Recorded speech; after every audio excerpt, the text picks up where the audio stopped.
Do you ever say these things to yourself? I'll never be worth anything.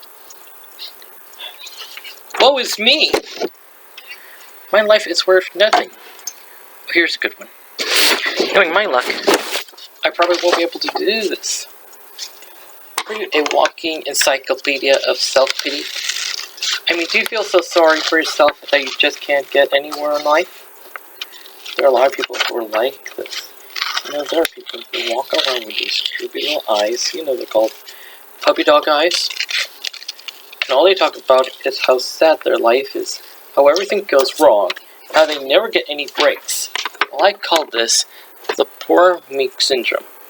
Now, the poor me syndrome can hang over your head like a dark storm cloud, ready to rain down on you with any moment. It breaks down your self-esteem. In fact, it practically destroys it. And you live your life always moping about all the things that are wrong. You pity yourself, and you look for other people to pity you too. My theory is that you develop the poor me syndrome sometime in early childhood. I think it really depends on how you're raised. If you're around people who have low self-esteem, then you become that way too. You start believing the negative things that people say. Like if they can't do it, then you can't do it either. It's kind of like when you learn your alphabet. A, B, C, D, P, I, T, Y. Self-pity has a way of taking hold of a person's life if they let it, and it's difficult to shake it loose. When I was younger and used to get myself in such a negative mood, I would say, nothing is nothing, because nothing is nothing, because nothing is nothing.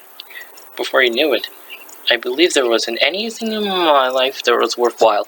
I began to feel sorry for myself, and I was filled with self-pity. I would get myself feeling so down because I have actually convinced myself that was nothing. Self-pity can drag you down, and it can keep you down to the point where you can't get up again. I get all these letters, and people tell me all about their life stories. And some of them go on and on about how they don't like themselves very much, or how their life is really not worth anything. Some of these letters are very moving. I have compassion for everyone who writes to me, but I don't pity anymore. I really don't. I don't believe in pity anymore. I don't believe that someone has no worth. I always think that someone can do better. But taking pity on someone doesn't really help them. Sometimes it takes a drastic event to break the chain of self-pity. I have a very interesting letter from a man, and he wrote me after I called him. He was completely filled with self-pity, and here is what he said. Dear Eric, I want to thank you from the bottom of my heart for helping me to see the light. When we spoke on the phone 2.5 months ago, you said you couldn't do anything more to help me. I was mad. I needed you to save me from me, and you wouldn't accept that responsibility. And now I really thank you for that. I am binge-free and cigarette-free for 32 days now. It took having major surgery for me to do it. As I laid in the ER at the hospital, I told 2 friends that I'm crazy. I don't want to die like I thought I did. I really wanted to live. I realized at that moment that I had so much to live for, so much left to do in my life, that I didn't want it to be over yet. I asked God to forgive me for all the times I said I wanted to die. It took laying at the ER with a serious medical problem for me to realize that my life was worth living. I stopped feeling sorry for myself right then and vowed to start over again with a fresh slate. If only God would see me through this emergency. Thank you, Eric. You helped me for our way back. Heck, that crutch of self-pity I leaned on for so long. Sincerely, Jack.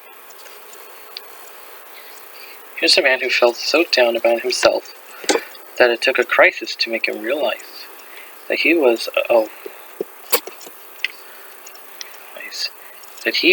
a worthwhile person.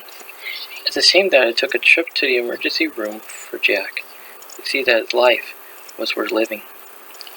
But sometimes people need a shock like that to help them break the poor me syndrome. Self-pity does nothing but destroy. It's like taking a hammer and smashing all the windows in your house.